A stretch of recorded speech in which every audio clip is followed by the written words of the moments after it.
Еділ қызайды. Аяулым, мен сендерге қазір су туралы айтып беремін. Біз сусыз өмір сүре алмаймыз.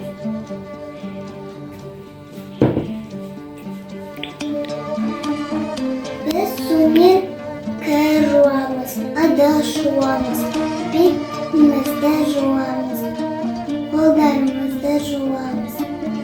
Гүлге су құямыз.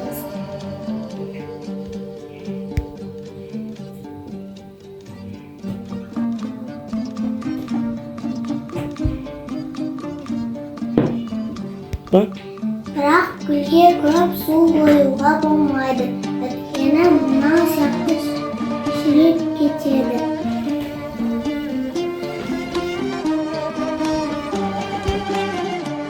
Біз суға екі түрлі бояғыш құямыз.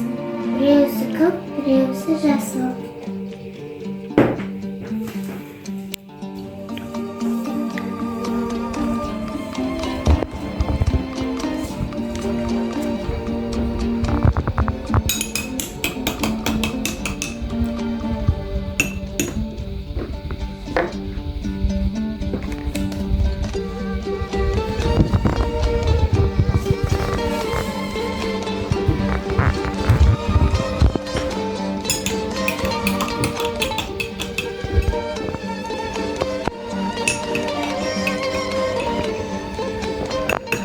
Достар, сендер не байқайсыңдар? Судың түстері өзгерді.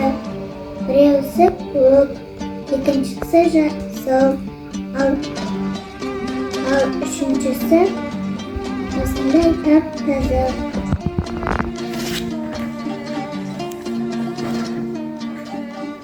Достар, келесі жолы мен